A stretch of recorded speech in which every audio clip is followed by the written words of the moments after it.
Kajian Kitab.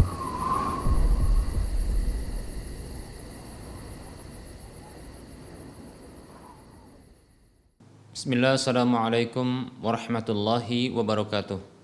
Innal hamdalillah nahmaduhu wa nasta'inuhu wa nastaghfiruh wa na'udzu billahi min shururi anfusina wa min sayyiati a'malina. Man yahdihillah fala mudilla lahu wa man yudlilhu fala hadiyalah. Wa asyhadu an la ilaha illallah wahdahu la syarika lah wa asyhadu anna Muhammadan abduhu wa rasuluhu sallallahu alaihi wasallam. Qala Allahu tabaraka wa ta'ala, ya ayyuhalladzina amanu taqullaha haqqa tuqatih wa la tamutunna illa wa antum muslimun. Ya ayyuhan nasu taqu rabbakumul ladzi khalaqakum min nafsin wahidah wa khalaqa minha zawjaha wa bassa minhuma rijalan katsiran wa nisaa'a wattaqullaha alladzi tasaaluna bihi wal arham innallaha kana 'alaikum raqiba. Ya ayyuhalladzina amanu taqullaha wa qulu qawlan sadida yuslih lakum a'malakum wa yaghfir lakum dhunubakum wa man yuti'illaha wa rasulahu faqad faza fawzan 'azima. Amma ba'd.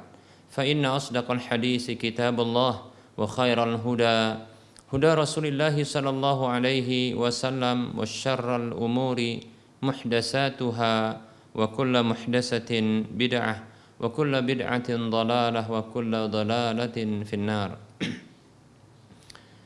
Para pemirsa Rosyad TV dan para pendengar Radio Medan Mengaji di mana saja Anda berada, rahimani wa rahimakumullah. Alhamdulillah, segala puji hanya untuk Allah Subhanahu wa taala, zat yang menguasai alam semesta, zat yang raja menjadi raja dan pengatur jagat raya, zat yang telah banyak berbuat baik kepada para hambanya, bahkan semua kebaikan itu berasal darinya. Maka bersyukurlah kepadanya, maka kita akan mendapatkan balasan di waktu berikutnya. Salawat dan salam kita ucapkan untuk nabinya, nabi kita tercinta, nabi kita Muhammad sallallahu alaihi wasallam, yang Allah Subhanahu wa taala dan para malaikatnya pun berselawat kepada Rasul Muhammad sallallahu alaihi wasallam. Maka sepantasnya seorang mukmin, seorang muslim berselawat kepada Rasul Muhammad sallallahu alaihi wasallam sebagai bentuk pelaksanaan dari perintah Allah Subhanahu wa taala. Ya ayyuhalladzina amanu sallu alaihi wa sallimu taslima. Wahai orang-orang beriman, berselawatlah kepadanya dan ucapkanlah salam untuknya. Baik para hamba Allah rahimani wa rahimakumullah, kita akan lanjutkan pembahasan akidah tauhid dalam bahasan al-wala wal bara, yaitu al-wala adalah kecintaan atas dasar keimanan, kecintaan atas dasar ketaatan kepada Allah Subhanahu wa taala, berkasih sayang, saling menolong, saling membantu, dan saling bersikap tulus disebabkan adanya keimanan dan ketaatan kepada Allah Subhanahu wa taala. Ini adalah al-wala. Kemudian al-bara adalah sikap benci, sikap berlepas diri disebabkan adanya sesuatu yang membuat Allah Subhanahu wa taala murka dan benci, yaitu adanya kekufuran dan kesyirikan. Maka berlepas diri dari segala bentuk ritual-ritual keagamaan, keyakinan, begitu juga sekaligus pelaku-pelakunya. Baik para muslim rahimani wa rahimakumullah. Kita akan melanjutkan pembahasan bentuk loyalitas atau kecintaan yang diharamkan namun tidak sampai kepada derajat kesyirikan. Namun ini disepakati oleh para ulama merupakan bentuk loyalitas yang diharamkan. Berikutnya adalah turut serta bersama dengan orang-orang kafir di dalam perayaan-perayaan keagamaan mereka, ritual-ritual keagamaan mereka. Seperti contohnya adalah ikut serta dalam perayaan Natal. Ini disebut dengan juga Christmas, ya. Maka tidak boleh, ini contoh saja, walaupun kita katakan ada perayaan-perayaan yang banyak, ya.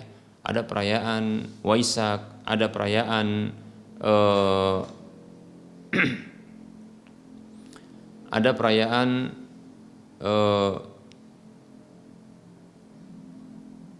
keagamaan-keagamaan yang lainnya yang tentunya diharamkan, tidak boleh bagi seorang muslim terus serta bersama dengan orang-orang kafir di dalam perayaan-perayaan tersebut. Nah, ini keharaman seperti ini berdasarkan ijma' para ulama, ya.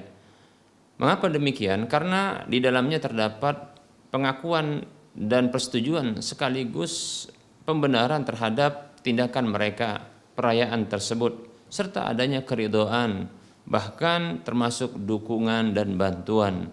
Padahal Allah Subhanahu wa taala telah berfirman dalam surah Al-Maidah ayat 2. Allah mengatakan, a'udzu billahi minasyaitonir rajim.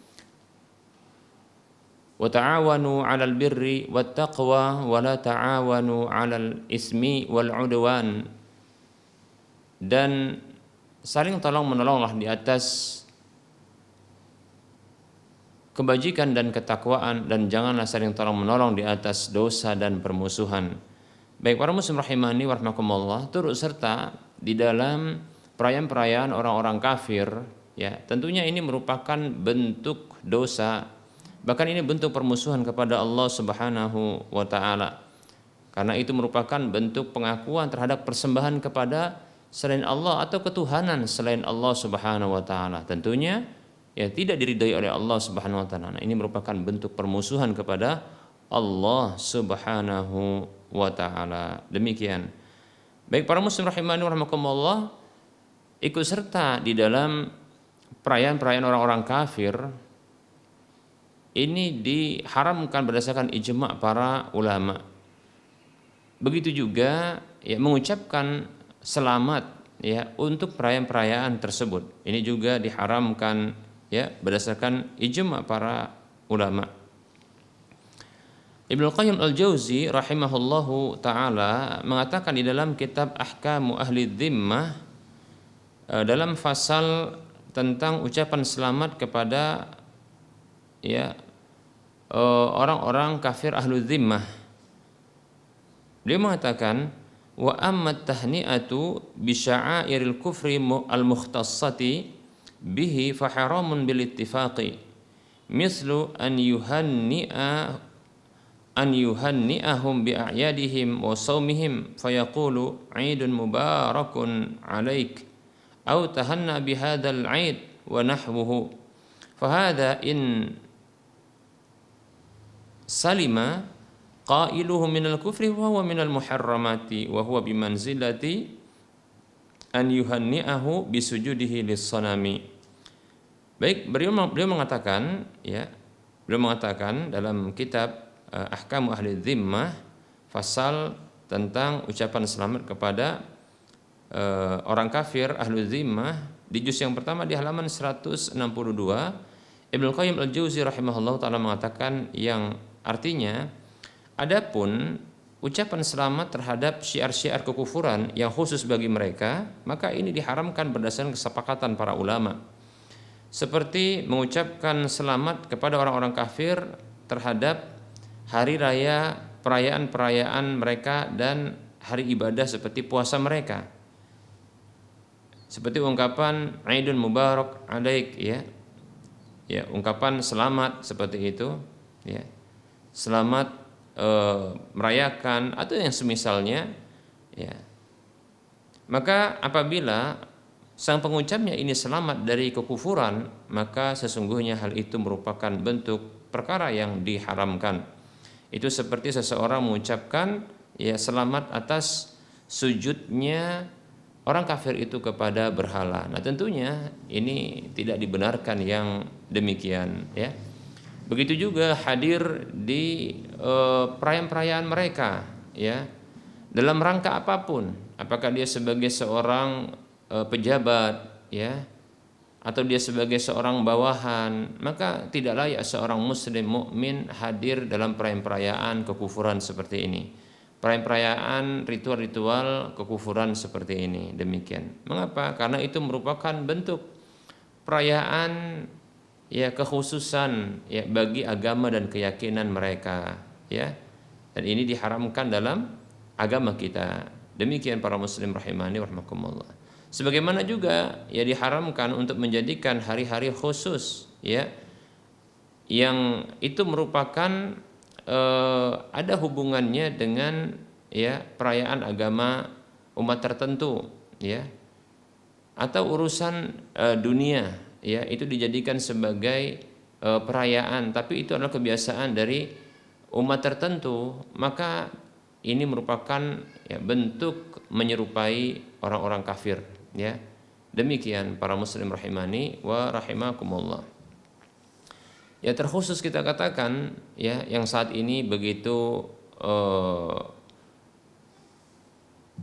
begitu parah melanda umat Islam di Indonesia.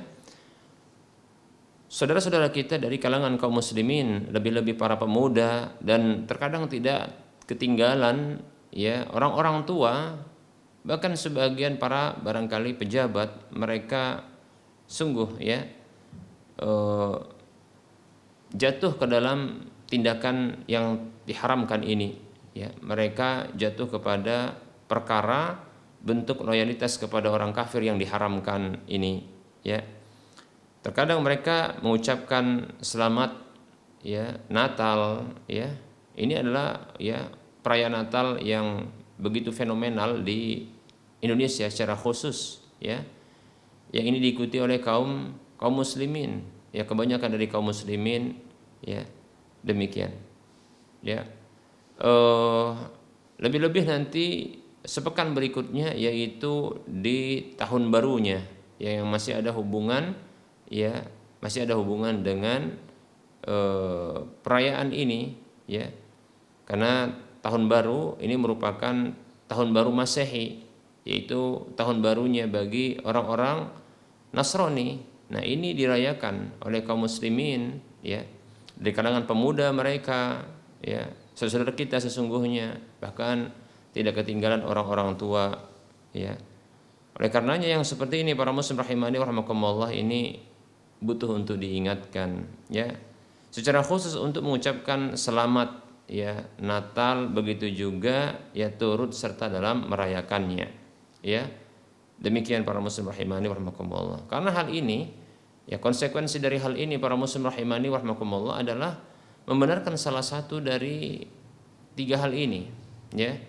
Itu mengakui bahwasanya Allah adalah Isa putra Maryam, atau pengakuan bahwa Allah Subhanahu wa taala merupakan salah satu dari tiga unsur dalam trinitas itu, atau mengakui bahwasanya, ya, Isa itu adalah putra Allah Subhanahu wa taala. Baik para muslim rahimani wa rahimakumullah, ya. Bagaimana seorang muslim, ya, siapapun, ya, baik itu pejabat, pegawai, ya, atau mungkin rekan, ya, atau bahkan saudara, tidak layak seorang muslim mukmin yang mengimani Allah Subhanahu wa taala sebagai sesembahannya dan mengimani, ya, Nabi Isa sebagai Rasul Allah Subhanahu wa taala, nabi yang diutus kepada, ya, satu bangsa, ya, Bani Israel.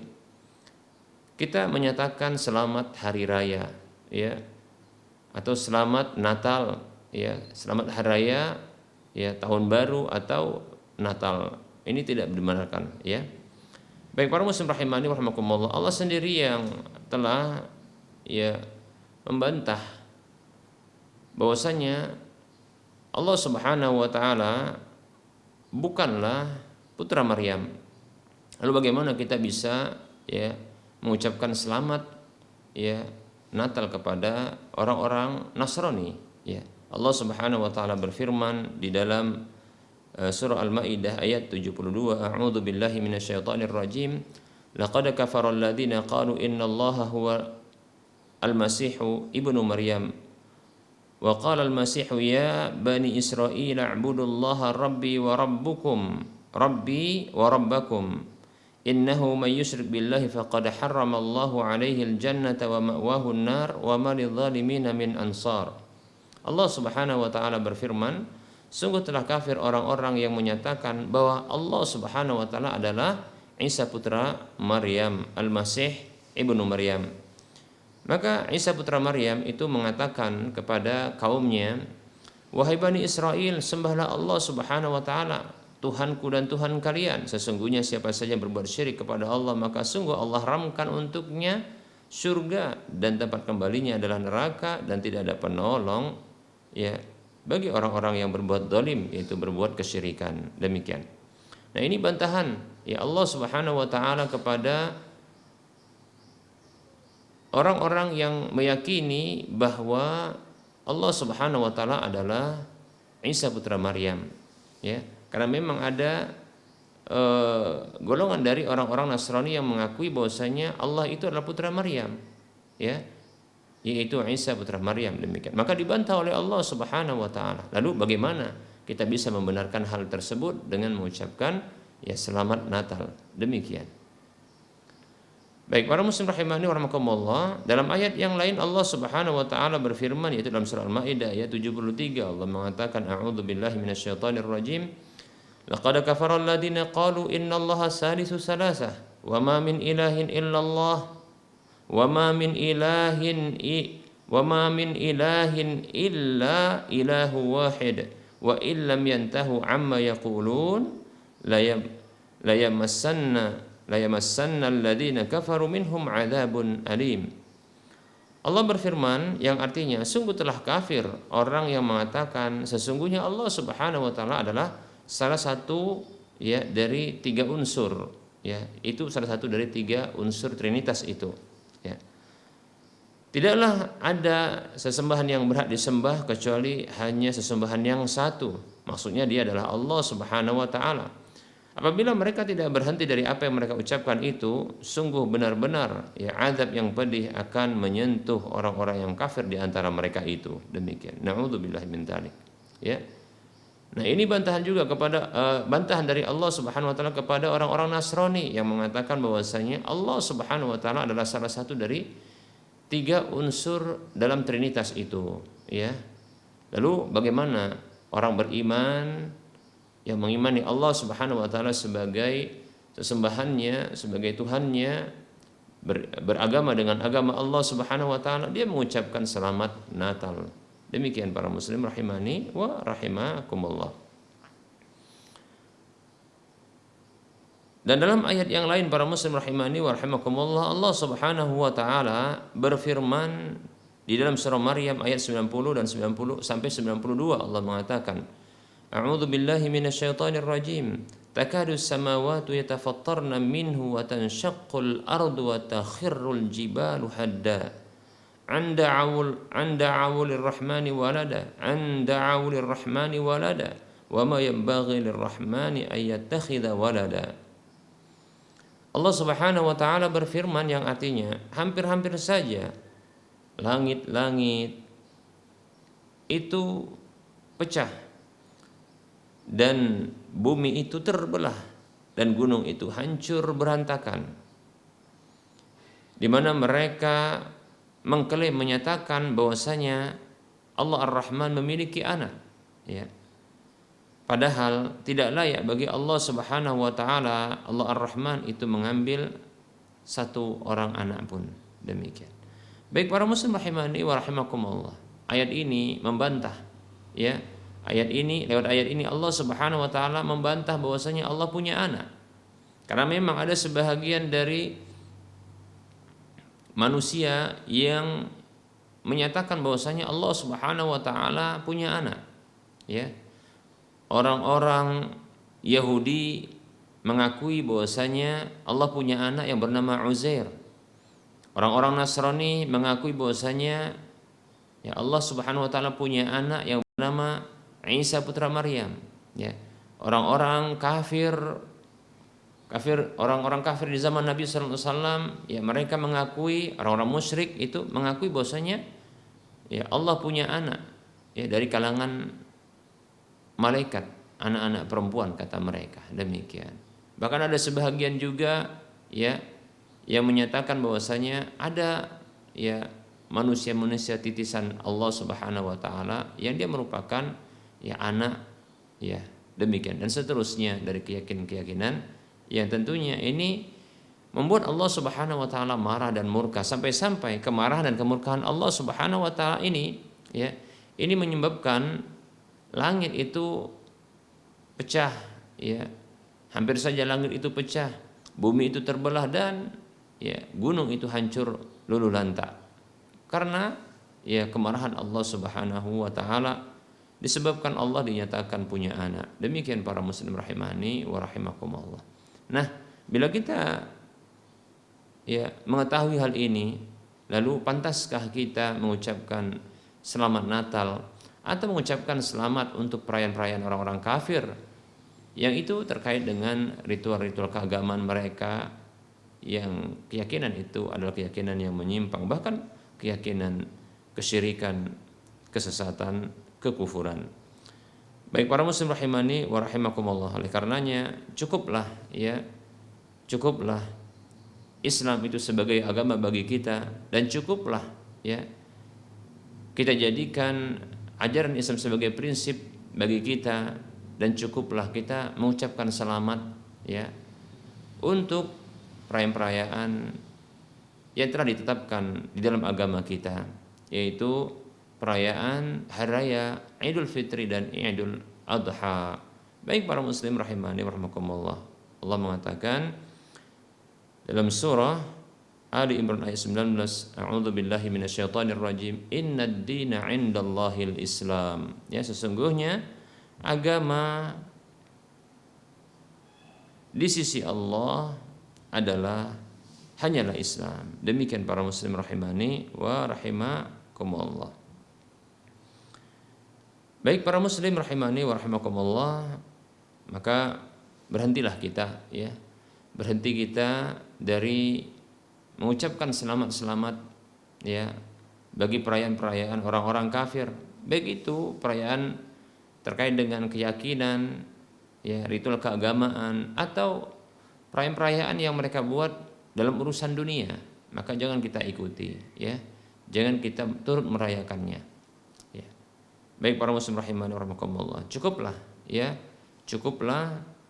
yang kita banggakan, yang kita muliakan adalah ajaran Islam ini, tanpa kita harus mengekor, tanpa kita harus membuntuti ya, tanpa kita harus menjadi pengikut bagi orang-orang kafir ya.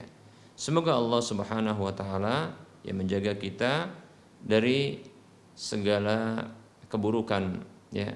Semoga Allah Subhanahu wa taala menjaga kita dari segala bentuk keburukan, kesesatan ya. Dan semoga Allah Subhanahu wa taala menjaga kita dari negeri keburukan, yaitu neraka Allah Subhanahu wa taala, dan balasan keburukan yaitu siksa Allah Subhanahu wa taala. Na'udzubillahi min dzalik. Baik para muslim rahimani wa rahimakumullah, ini barangkali penyampaian materi yang bisa kita sampaikan pada pertemuan kali ini. Kita beralih kepada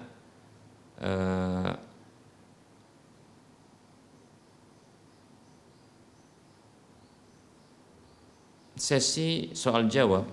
Baik, kita akan menyebutkan pertanyaan yang pertama. Baik, di sini ada pertanyaan ya. Assalamualaikum Ustadz, saya Ibu Nur ya, Ibu Nur Dabo Singkep ya. Dan beliau ini ya rajin untuk mengikuti kegiatan kita ya, insyaallah ya. Ibu Nur ya, Nur Hibah Dabo Singkep ya. Semoga Allah Subhanahu wa taala ya memberikan kebaikan kepada beliau sekeluarga di mana saja berada. Baik, pertanyaan beliau ya, mau tanya Ustadz, jika komplek kuburan satu pagar dengan masjid, komplek kuburan itu satu pagar dengan masjid, boleh tidak ya masjid tersebut dipakai untuk sholat atau dipakai untuk yang lainnya seperti untuk majelis ta'lim dan sebagainya yang berkaitan dengan syiar Islam. Syukron. Baik, untuk ya Ibu Nurhibah Dabo Singkep, Barakallahu fiik. Kita jawab dulu. Waalaikumsalam warahmatullahi wabarakatuh. Terima kasih kepada Ibu Nurhibah ya. Baik, pertanyaan ini terkait dengan masjid yang bersatu dengan kuburan satu pagar. Apakah boleh digunakan untuk sholat atau digunakan untuk kegiatan syiar Islam yang lain seperti majelis ta'lim? Baik, para muslim rahimani wa rahmakumullah, Rasulullah sallallahu alaihi wasallam mengkabarkan kepada kita adanya kutukan Allah Subhanahu wa taala berlaku bagi orang-orang yang mereka telah menggabungkan antara kuburan dengan masjid, masjid dengan kuburan.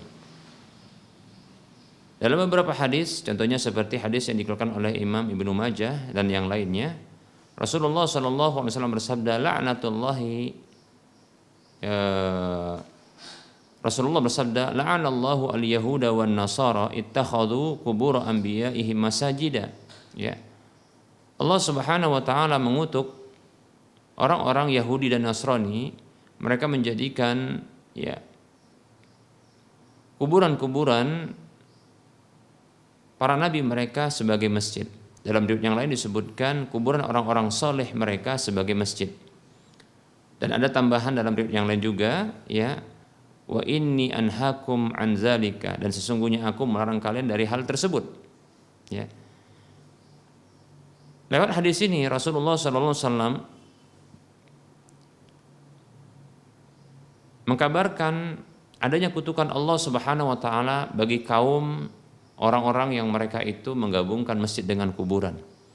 Yang ini akan mengakibatkan ya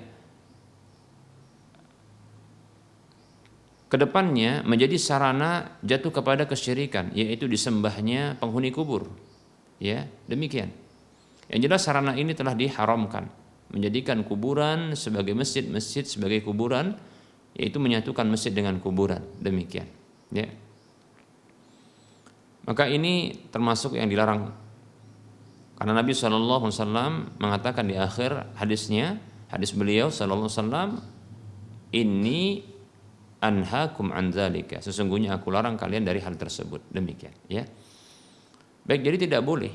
Ya, tidak boleh menyatukan kuburan dengan masjid. Nah, seperti itu. Kenapa? Ya, masjid adalah tempat ibadah.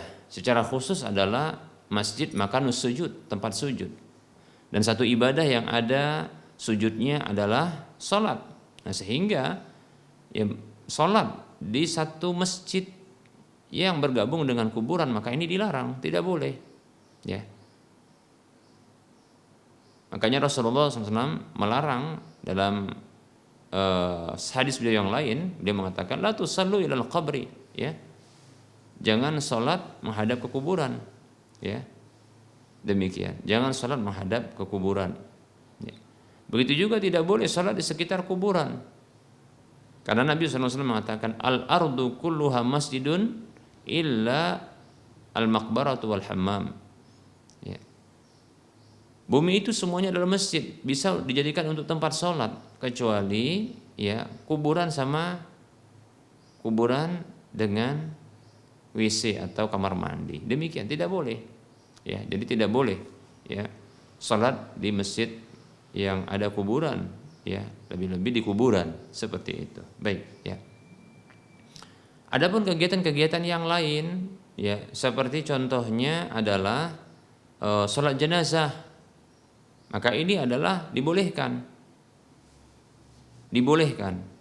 ya, untuk melakukan sholat jenazah di masjid yang ada kuburan. Jangankan di masjid yang ada kuburan, di kuburannya saja itu boleh untuk melakukan sholat jenazah. Karena Nabi SAW itu pernah melakukan sholat jenazah ya di kuburan ketika salah satu atau orang yang biasa membersihkan masjid Nabi SAW itu wafat, namun Nabi SAW tidak dikabari.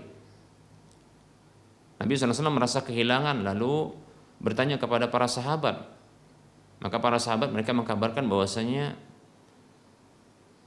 orang yang membersihkan kuburan orang yang membersihkan masjid Nabi itu telah wafat.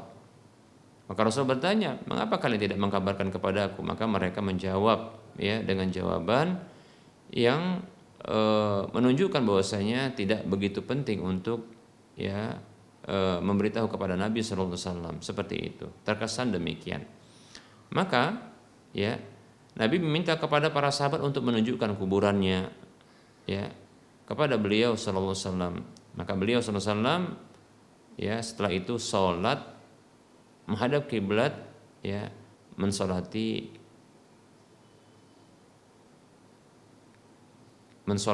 orang yang wafat itu, yang membersihkan kuburan yang membersihkan masjid Nabi ya itu dalam kondisi sudah dikuburkan. Demikian para muslim rahimani wa rahimakumullah. Ini perkara yang tentunya adalah dibolehkan. Berikutnya kegiatan majelis ta'lim contohnya. Apakah dibolehkan? Saya condong insyaallah taala boleh saja ya, boleh saja. Asalkan barangkali tidak menjadi motivasi bagi orang lain untuk melakukan sholat di masjid itu. Demikian. Namun apabila ini malah membuat atau mengecohkan kaum muslimin bahwasanya masjid tersebut adalah masjid yang bisa dijadikan untuk tempat sholat ya, dengan sebab adanya kegiatan-kegiatan Islam ya di masjid yang ada kuburan tersebut atau kuburan yang bergabung dengan masjid itu, maka sebaiknya dihindarkan. Tapi saya sebenarnya lebih condong untuk memberikan solusi agar masjid ini bisa berfungsi dengan bagus ya, sebagaimana selayaknya ya. Karena sesungguhnya masjid itu milik Allah dan hanya Allah yang disembah di sana ya. Wa annal masajida lillahi fala tad'u ma'allahi ahada ya. Allah berfirman dalam surah Al-Jin ya, ayat 18 kalau tidak salah. Sesungguhnya masjid-masjid itu milik Allah Subhanahu wa taala, maka janganlah ya berdoa ya kepada selain Allah bersama dengan berdoa kepada Allah Subhanahu wa taala. Demikian ya.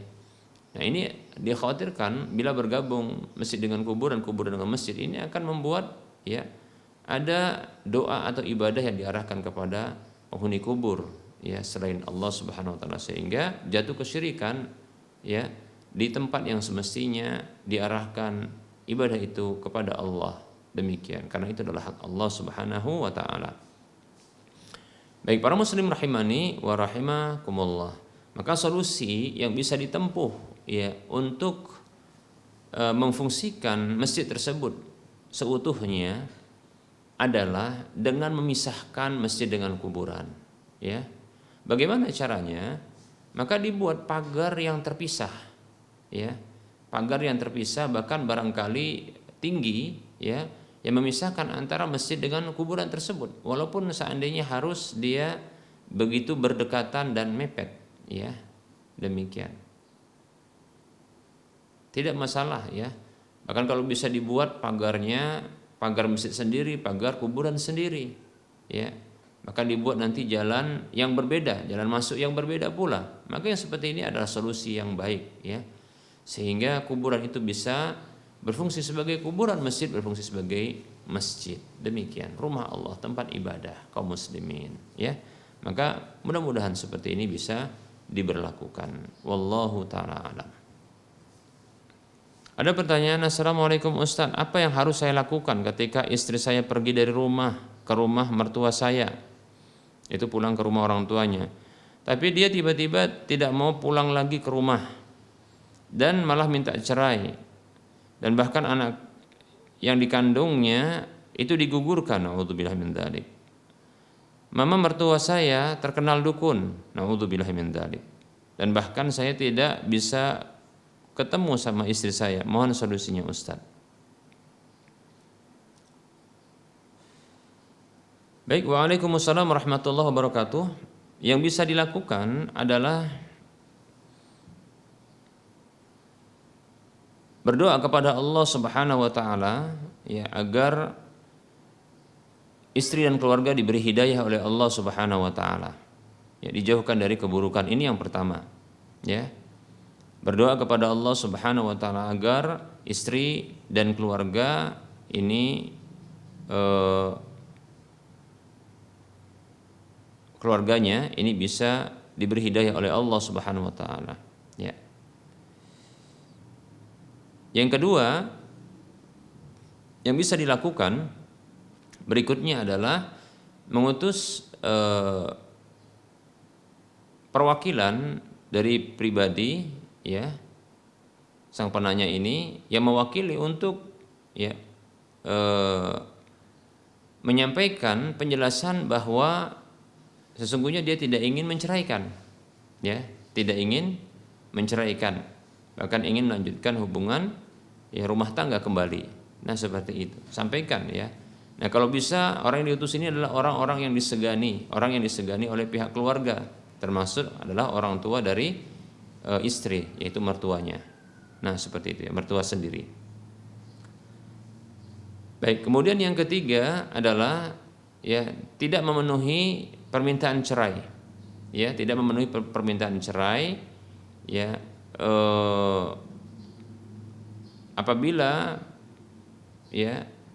apabila diminta untuk mencerai. Namun apabila mereka yang mengurus sendiri maka itu silahkan saja ya, itu diberikan saja, itu dikembalikan kepada mereka bila mereka ingin mengurus cerai tersebut. Demikian ya. Nah, seperti itu. Dan ini barangkali karena si penanya ini adalah orang yang masih mencintai istrinya sehingga berat bagi dia untuk berpisah ya dari istrinya. Demikian ya. Seperti itu. Jadi ini barangkali solusi yang bisa kita berikan. Kita ulangi, yang pertama adalah mendoakan istri dan keluarganya agar mendapatkan hidayah ya dari Allah Subhanahu wa taala dan senantiasa diberikan kebaikan. Kemudian yang kedua ya mengutus ya perwakilan yang disegani oleh pihak keluarga istri untuk menyampaikan ya nasihat ya dan pesan bahwa ya sang penanya ini tidak ingin menceraikan ya. Begitu juga ya, ini mungkin saran yang ketiga itu tidak menceraikan ya, tidak menceraikan, tidak ingin menceraikan ya, tetap bersikap tidak ingin menceraikan ya. Bila diminta untuk menceraikan, kecuali apabila mereka yang mengurus sendiri ya khulu atau permintaan cerai itu kepada pihak yang terkait ya. Barangkali seperti itu ya. Ya, tidak ada yang lain yang bisa dilakukan barangkali yang hadir dalam benak saya untuk menyampaikan saran ini ya. Demikian, wallahu taala a'lam ya. Nah, mungkin tambahan sedikit yang bisa dilakukan adalah dengan ya meruqyah jarak jauh barangkali ya. Meruqyah ya, seperti contohnya barangkali ketika berhasil untuk menelpon istri ya, ini sembari mungkin dibacakan ruqyah kepadanya ya, semoga pengaruh sihir barangkali yang diperkirakan ada dari orang tuanya ini bisa hilang. Wallahu a'lam. Baik, ini ada pertanyaan, Pak Ustadz, kalau kita kredit barang, harga cash sama harga kredit itu berbeda, apakah termasuk riba? Baik ya. Jadi yang saya pahami dari pertanyaan ini adalah ya, ketika seorang pembeli mendapatkan ya seorang penjual yang menjual barang itu dengan memberlakukan cash dan kredit ya, cash dan kredit ya. Atau kita katakan ya sang penjual itu memberlakukan ya penjualan barangnya dengan cash ya dan kredit dengan harga yang berbeda. Bila tunai cash ya, ini lebih murah. Adapun bila dengan bertahap pembayarannya maka ini lebih mahal. Apakah ini termasuk riba? Baik, dalam hal ini ya para ulama mereka berbeda pendapat, ya. Mereka berbeda pendapat. Di antara ulama-ulama yang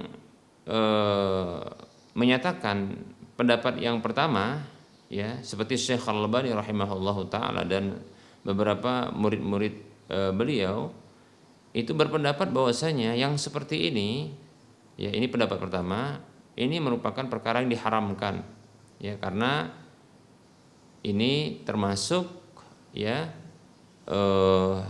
riba, bisa jatuh kepada riba, demikian, ya. Jadi memang ada pendapat yang mengatakan itu riba. Kasusnya tadi adalah, ya, kasusnya adalah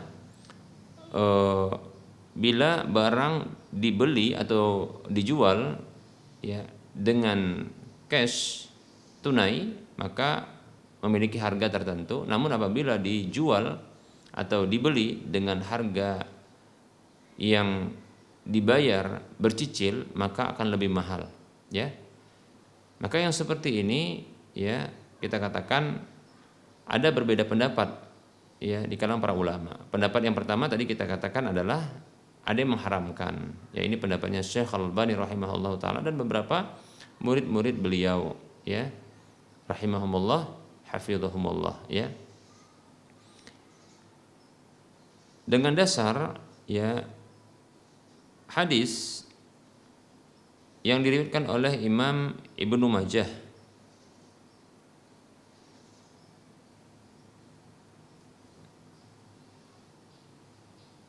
hadis yang sahih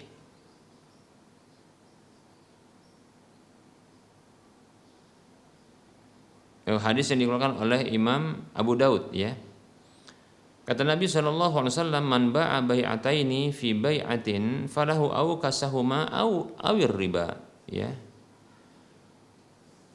Kata Nabi SAW, siapa saja yang menjual belikan, ya, dua penjualan pada satu penjualan, ya, maka dia mendapatkan yang paling kecilnya atau dia melakukan riba. Nah, seperti itu, ya. Seperti itu.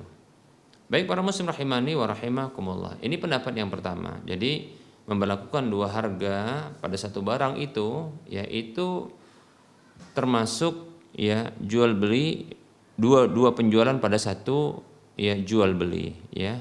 Maka ini termasuk riba, ya. Ini sebabnya. Jadi ada pendapat yang mengatakan ini diharamkan karena sebab, ya, itu termasuk larangan jual beli, ya, dua penjualan pada satu jual beli, demikian. Baik. Pendapat yang kedua adalah pendapat ulama-ulama yang lain seperti pendapatnya Lajnah Daimah, begitu juga Syekh bin Baz sendiri dan pendapat jumhur ulama yang lain, ya. Para ulama yang tergabung di dalam Majma' Fiqih Al-Islami, ya, mereka mengatakan ini dihalalkan, ya, dihalalkan, ya. Apa sebabnya dihalalkan? Ya, sebabnya karena sesungguhnya ini bukanlah jual beli, tapi ini baru berupa penawaran, ya. Ini baru ada penawaran, yaitu saum, ya. Saum, yaitu musawamah, yaitu saling menawarkan. Jadi sang penjual itu menawarkan barangnya dengan menyebutkan beberapa harga penawaran harga, menyebutkan dengan beberapa penawaran harga, ya. Dan itu bukanlah jual beli karena masih penawaran. Oleh karenanya pendapat ini mempersyaratkan untuk memilih salah satu dari harga ketika terjadi, ya, sepakat jual beli. Ya, terjadi sepakat jual beli maka harus, ya, diwajibkan untuk memilih salah satu dari harga yang ditawarkan tersebut. Bila tidak memilih salah satu dan pada barang tersebut itu ada beberapa harga, maka disinilah, ya, berlaku, ya, larangan yang disebutkan, ya. Bahkan ya ini jatuh kepada gharar, ya gharar yaitu ketidakjelasan pada harga tersebut, harga barang, ya. Karena seseorang itu membeli ya dengan tanpa mengetahui harga barang tersebut, ya, atau pada barang tersebut ada beberapa harga yang berlaku karena belum ditentukan, seperti itu. Contoh kasus adalah seseorang yang menjual barang kepada kawannya, kepada temannya. Ya, dia bilang kepada temannya tersebut, ini saya jual barang ini kepada kamu, ya. Ya, kalau kamu beli kontan saat ini maka harganya 100.000, tapi kalau kamu, ya, dia bilang kalau kamu beli saat ini, ya, saat ini sampai nanti sore, ya, ini maka harganya 100.000, tapi nanti kalau kamu beli besok atau seterusnya, ya, maka ini menjadi 150, katanya seperti itu. Lalu temannya tadi pun atau kawannya itu mengambil barang tersebut. Jadi saya beli, katanya. Ya, jadi saya beli. Namun ternyata dia tidak menentukan salah satu dari harga yang ditawarkan itu. Nah, ini masalahnya. Sehingga pada barang itu ada beberapa harga. Dalam kasus yang ditanyakan ini yang saya sebutkan tadi, yaitu ada dua harga, 100 dan 150. Ini masalah ke depannya. Nah, ini gharar namanya, kan begitu, ya. Baik para muslim rahimani wa rahimakumullah. Namun apabila ditentukan salah satu harga dari barang tersebut, ya, salah satu harga dari barang tersebut, ya, dengan kejelasan pada barangnya, ya, maka insyaallah taala bukanlah merupakan riba, ya, bukanlah merupakan ya gharar, juga bukan merupakan ya jual beli yang dilarang insyaallah taala, ya. Demikian. Adapun penawaran, ya, beberapa penawaran harga sebelum jual beli, maka ini bukanlah jual beli, ya. Demikian. Seperti itu. Nah, kalau jual beli dengan cara seperti itu, ya, ketika dia menawarkan harga dengan beberapa ya penawaran harga yang disebutkan sebelum jual beli, maka ini bukanlah jual beli karena masih dalam bentuk ya penawaran seperti itu, ya. Demikian. Adapun ketika nanti jual beli, maka wajib dipersyaratkan untuk ya menentukan salah satu harga, demikian. Wallahu taala a'lam. Ini pendapat yang kuat, ya, yaitu tidak terlarangnya jual beli seperti ini. Wallahu a'lam.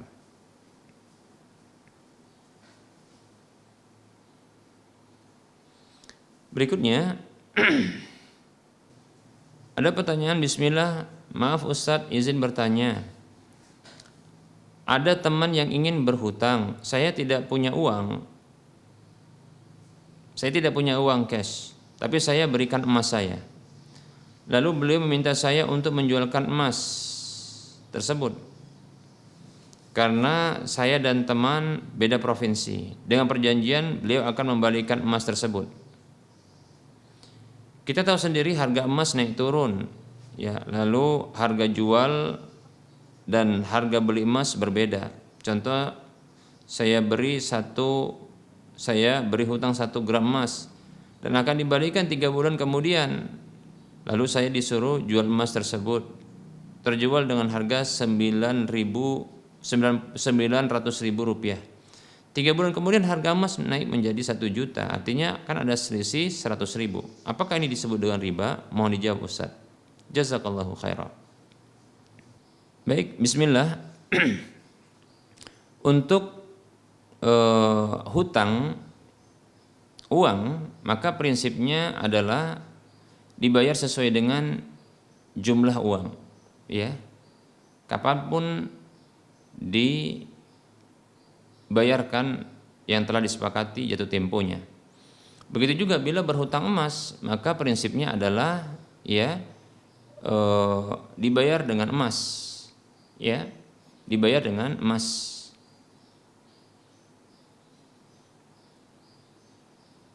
Dan itu dengan besaran dan nilai sesuai dengan ya apa yang dihutangkan, tanpa ada tambahan. Bila ada kesepakatan tambahan dan dipersyaratkan tambahan, maka di sini ada ribanya, Alhamdulillah. Nah, apabila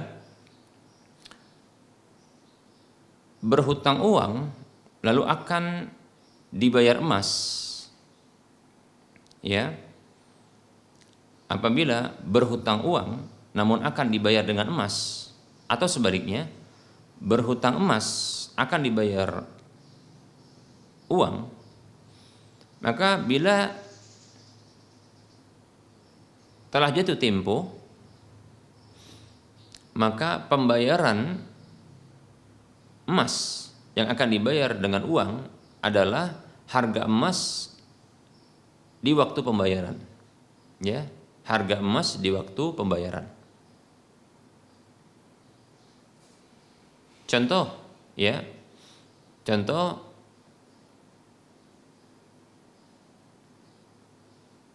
apabila seseorang berhutang emas dan yang berhutang itu menerima emas. Ingat ya, yang berhutang ini menerima emas. Jadi disebut dengan berhutang emas atau berhutang uang adalah orang yang berhutang tersebut dia menerima barang yang dihutangkan tersebut. Kalau barangnya berupa emas berarti berhutang emas. Kalau barangnya berhutang uang, kalau barangnya berupa uang maka berhutang uang. Itu disebut dengan berhutang dengan emas atau berhutang dengan uang. Jadi dikatakan berhutang dengan satu barang adalah ketika dia menerima barang tersebut, ya, dengan barang itu. Jadi seseorang dikatakan berhutang emas bila dia orang yang berhutang itu menerima emas. Dikatakan seseorang itu berhutang uang apabila dia menerima uang. Nah, seperti itu, ya. Kalau dalam kasus yang disebutkan ini, ya, karena beda provinsi, ya, tentunya tidak bisa mengirimkan emas, ya, maka tentunya adalah mengirimkan uang. Lalu bagaimana bila ternyata orang yang dimintai hutang tersebut minta tolong untuk memberikan hutang itu tidak memiliki uang tapi memiliki emas? Maka ketika menjual emas, ya, dan kemudian ditransfer uang, maka sesungguhnya, ya, orang tersebut berhutang uang, bukan berhutang emas. Nah, begitu caranya. Ya, berhutang uang bukan berhutang emas. Ya. Nah, ini harus dipahami. Berhutang uang bukan berhutang emas. Dikatakan berhutang emas bila menerima emas. Ya. Bila dikatakan berhutang uang maka, ya, karena dia menerima uang sebagai hutang. Dalam kasus yang ditanyakan ini, maka sesungguhnya ini adalah, ya, ini adalah hutang, disebut dengan hutang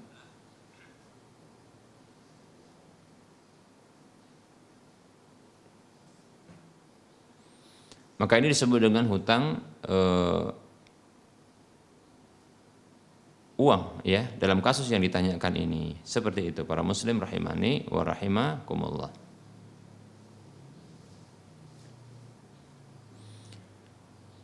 Baik, oleh karenanya tidak boleh disepakati adanya tambahan, ya, tidak boleh disepakati adanya tambahan. Tidak boleh disepakati adanya tambahan. Nah, bila ternyata yang ditransfer ke dalam uang tersebut ke rekening, ya, teman tersebut, ya, dengan nilai katakanlah dia 5 juta, maka wajib dikembalikan 5 juta. Tidak boleh disepakati adanya kelebihan, ya. Tidak boleh disepakati adanya kelebihan, ya. Seperti itu. Tidak boleh disepakati adanya kelebihan, ya. Kalau berhutang emas hendak dibayar uang, ya, maka harus, ya, dikembalikan, ya, hutang tersebut bila dibayar dengan uang, yaitu dengan harga emas di waktu pembayaran. Contoh, ya, contoh apabila seseorang itu berhutang 5 gram emas, ya, berhutang 5 gram emas, berhutang 5 gram emas, akan dibayarkan 1 tahun berikutnya. Namun disepakati nanti dikembalikan adalah dengan uang. Maka tentunya Ketika setahun berikutnya di jatuh temponya itu wajib bagi orang yang berhutang untuk ya mengkonversikan ya 5 gram emas dengan uang di tahun itu ya. Bukan di tahun dia berhutang tapi di tahun dia membayar. Nah, seperti itu. Nah, mudah-mudahan bisa dipahami ya. Demikian. Nah, sebaliknya apabila seseorang berhutang uang lalu disepakati akan dibayar emas ya, maka di jatuh tempo ketika hendak membayar hutang tersebut yang tadinya berhutang uang akan dibayar emas, maka sejumlah uang yang dihutangkan tersebut di waktu pembayaran yaitu dibelikan emas ya, seperti itu. Jadi contohnya seseorang berhutang ya 5 juta, berhutang 5 juta di 1 tahun. Kemudian akan dikembalikan pada tahun berikutnya di tanggal 1 Januari, katakan demikian. Maka ketika di tanggal 1 Januari tahun berikutnya ketika hendak membayarkan ya hutang yang 5 juta dengan emas, maka ketika di jatuh tempo itu 5 juta dibelikan emas ya.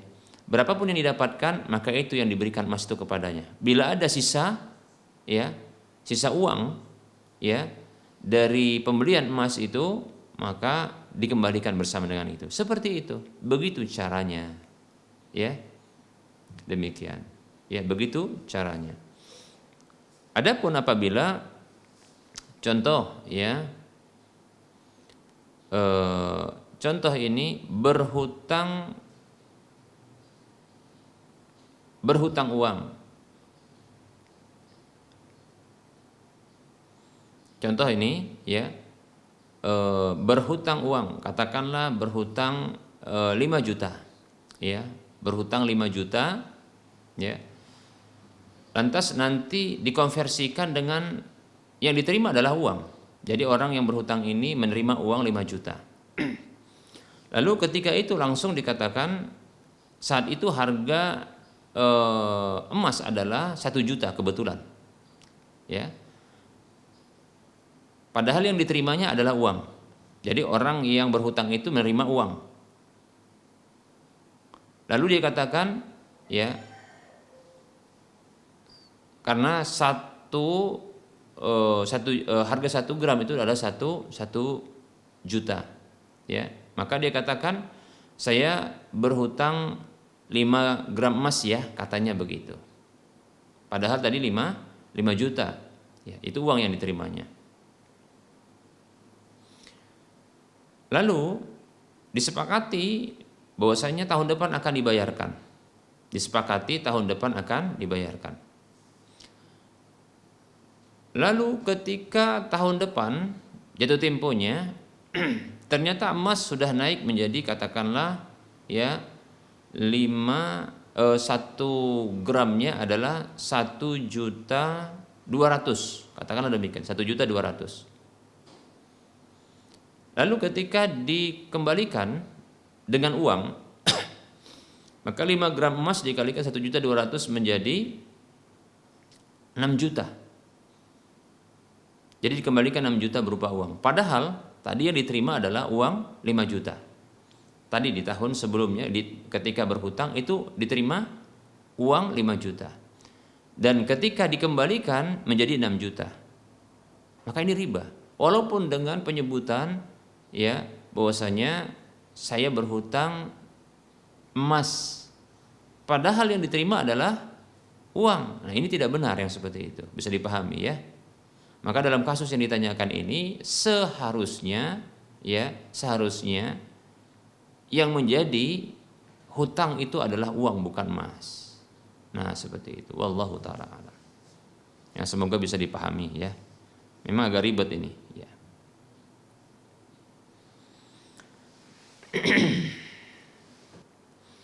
Assalamualaikum. Mau bertanya Ustadz, yang pertama, bila kita memakai cincin, bila berwudu, cincinnya dilepas atau tidak perlu dilepas? Ini pertanyaan pertama. Pertanyaan kedua, Bila memakai cincin atau gelang, bila keluar rumah, apakah harus memakai sarung tangan agar perhiasan tidak nampak? Atau bagaimana Ustaz? Syukran Ustaz. Jazakallahu khairan. Sepertinya ini pertanyaan akhwat atau wanita ya, muslimah. Waalaikumsalam warahmatullahi wabarakatuh. Pertanyaan pertama, bila berwudu, apakah boleh memakai cincin atau harus dilepas? Maka jawabannya dilihat ya, apakah cincin tersebut ini menutupi jari untuk bisa sampainya air kepada jari tersebut. Bila tidak, ya artinya bila tidak menutupi dan sangat memungkinkan untuk bisa rata, maka itu dibolehkan, tidak dilepas, demikian. Nah, sebaiknya barangkali bila pun hendak memakai cincin dalam kondisi berwudu atau dalam kondisi berwudu memakai cincin, ya, maka silahkan diputar cincinnya ketika berwudu tersebut, sehingga dengan putaran itu air akan masuk ke dalam ya kulit, ya, masuk kepada kulit, mengenai kulit yang ditutupi oleh cincin itu, demikian ya. Atau bisa maju mundurkan agar merata ya airnya mengenai kulit yang ditutupi oleh cincin itu, demikian. Baik. Kalaupun dilepas maka boleh saja, tapi hati-hati ya agar tidak jatuh dan tidak hilang, demikian. Baik. Kemudian yang kedua ya, keluar rumah apakah harus memakai cincin? Bolehkah tidak memakai cincin ataukah tidak boleh? Boleh atau tidak boleh ya, gelang atau cincin. Baik ya, tentunya perkara yang dibolehkan bagi seorang wanita ya, perkara yang dibolehkan bagi seorang wanita ya, ini menurut pendapat yang tepat adalah ketika keluar rumah ya, dia menutup seluruh anggota tubuhnya kecuali muka dan telapak tangan. Ya, menutup auratnya seluruh tubuhnya kecuali muka dan telapak tangan.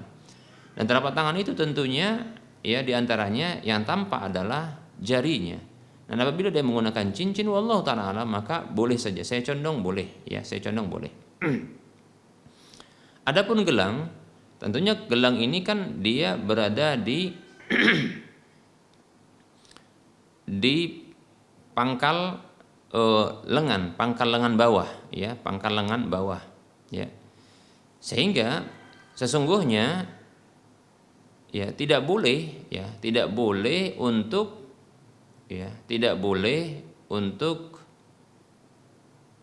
menampakkan pangkal lengan bawah bagi wanita, karena lengan ya bawah maupun atas itu adalah aurat ya, sehingga tidak boleh untuk ditampakkan. Ya. Adapun gelang ini sangat boleh ya tentunya untuk dipakai ya di bagian dalam dari pakaian yang menutup lengan tersebut, demikian ya. Wallahu taala alam. Ya, jadi seperti itu. Kalau untuk gelang sebaiknya tidak ditampakkan karena ada hiasan bagi tangan lengan yang merupakan aurat. Adapun cincin wallahu taala alam, maka ini dibolehkan untuk ditampakkan. Ya. Barangkali ini saja yang bisa kita sampaikan. Wallahu taala alam, ya. Dalam penyampaian ini tentu ada kekurangan dan kesalahan. Ya, kebenaran datang dari Allah Subhanahu wa taala, maka ambillah kesalahan dan kekurangan ini datangnya dari saya pribadi dan bisikan syaitan kepada Allah. Saya mohon ampun, dan kepada para hadirin sekalian saya mohon maaf. Ya. Kembali kita ingatkan kepada saudara seiman sekalian, mari kita berdonasi. Mari kita berdonasi ya untuk membebaskan lahan yang nantinya akan dibangun Masjid Al-Muwahhidin ya untuk wilayah Medan dan sekitarnya. Ya, kirimkan donasi Anda ya